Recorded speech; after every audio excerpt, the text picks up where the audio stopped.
Olá, pessoal. Estou de volta aqui com mais uma mensagem para você, vinda da parte de Deus. Meu nome é Kátia Rodrigues. Que Deus abençoe a sua vida, abençoe a vida da sua família. Seja bem-vindo ao meu canal. Aqui você terá acesso a mensagens de fé, de esperança, de otimismo. Terá também acessos aos meus testemunhos. Testemunho de como eu venci o vício do cigarro, dicas de como driblar a ansiedade. Mas para que você seja notificado e não fique de fora de todo esse conteúdo, sempre que eu lançar um novo vídeo, dê aí o seu like, ative o sininho, se inscreva antes mesmo do término desse vídeo, ok? O tema da mensagem de hoje é um tanto interrogativa, que ela sirva para você e para mim, para a gente analisar o que a gente tem sido. Você tem agido como um corvo ou como uma pomba? Esse tema ele relata a santificação. Como será que nós estamos agindo? Ele está baseado no livro de Gênesis, capítulo 8, versículos 6 a 12. A santificação para a vida de um cristão é mais que uma opção, e sim uma necessidade. Muitas igrejas elas pregam a santidade de maneira cética, que leva até os fiéis a se tornarem fariseus e não santos. Por outro lado, ela cresce o número de evangélicos nominais, sem nenhum tipo de vínculo ou compromisso com a igreja. Deus ele enviou um dilúvio para santificar, ou seja, limpar a terra do pecado.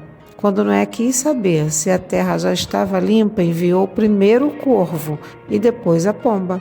A principal diferença entre eles é que o corvo ele se alimenta dos restos mortais do dilúvio e a pomba voltava para a arca até trazer um sinal de vida. Você é como a pomba ou como o corvo? Vamos refletir no exemplo simbólico do corvo e da pomba para meditar sobre a santificação. Vamos primeiro ver o corvo. Gênesis 8, versículo 7. Soltou um corvo, o qual, tendo saído, ia e voltava, até que se secaram as águas de sobre a terra. O que chama a atenção no comportamento do corvo é que, ao ser solto da arca, ele voltava até que as águas secaram. Ou seja, apenas aproveitava o abrigo oferecido pela arca temporariamente, mas não voltou quando as águas abaixaram. Além disso, o corvo, como uma ave de rapina, ela se alimentava de toda a podridão dos animais que morreram no dilúvio. Apesar da péssima comparação, o corvo representa pessoas que até vão à igreja, mas vão e voltam sem compromisso. Essas pessoas se alimentam de qualquer coisa. A sua vida espiritual é como o corvo, que come restos e não percebe a consequência do pecado, que é a morte. Muitos pastores, líderes espirituais, se preocupam com suas ovelhas, sentem-se inseguros em soltá-los por medo de não voltarem mais, ou então ficarem indo e vindo, se alimentando de qualquer coisa. Pais também temem ao soltar os filhos, por medo das influências que possam receber, correndo risco de perdê-los. O que você está se alimentando? Você está firme na casa de Deus? Não seja como o corvo, que come qualquer coisa e não volta para a presença de Deus. A pomba. Gênesis 8, de 9 a 11.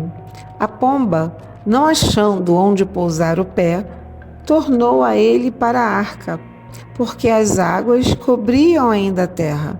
Ela voltou a ele, trazia no bico uma folha nova de oliveira. Assim entendeu Noé que as águas tinham minguado sobre a terra. Quando Noé soltava a pomba, ela sempre voltava até que um dia trouxe uma folha nova de oliveira para mostrar que já havia vida na terra. A pomba é um animal limpo para a cultura da Bíblia. O comportamento que vemos hoje dos pombos nas cidades grandes é o fruto do desmatamento e desordem da natureza. A pomba, ela representa a vida de santidade.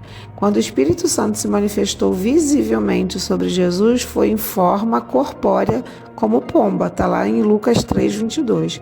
O cristão cheio do Espírito Santo tem compromisso com a igreja, é constante na presença de Deus. Além disso, sempre volta trazendo sinal de vida. A folha nova de oliveira mostra que já havia azeitonas. Isso revela 3 características do Espírito Santo: os frutos, azeite e sinais. Vamos ver. Os frutos de uma vida de testemunho, em Gálatas 5:22-23. Azeite da unção e o poder de Deus, Isaías 61:1. Sinais ou milagres de Deus em sua vida, Marcos 16:17. O crente cheio do Espírito Santo produz frutos, sempre está cheio da unção e vê os sinais de Deus em sua vida. O pastor não se preocupa com o crente que é assim, porque sabe que sempre que ele sai, estará produzindo frutos, vivendo sob a unção de Deus. Isso atrai testemunhos de milagres de Deus através da sua vida. O que você tem trazido para a sua igreja? Seja um canal de bênção para a sua vida na sua igreja. Seja como a pomba e não como o corvo. Concluindo, Gênesis 8:12. Então, esperou ainda mais 7 dias e soltou a pomba. Ela, porém, já não tornou a ele. Talvez você pergunte o porquê depois a pomba também foi e não voltou. Porque chegou o tempo dela alcançar a sua liberdade. Assim também é a vida do cristão. Quando é cheio do Espírito Santo, ele alcança a liberdade espiritual e chega um momento em que é enviado por Deus e sua igreja para fazer a sua obra. Com essa mensagem aprendemos que é necessário fugir de tudo que é mal e buscar a presença do Senhor com perseverança. Precisamos ser mais espirituais do que carnais para viver uma vida agradável a Deus. Nunca perca o vínculo com a igreja do Senhor, porque em comunhão com os irmãos, você e eu cresceremos na fé. Você tem sido carnal como o corvo ou espiritual como a pomba? Não seja carnal, seja espiritual. Que Deus te abençoe e até uma próxima mensagem.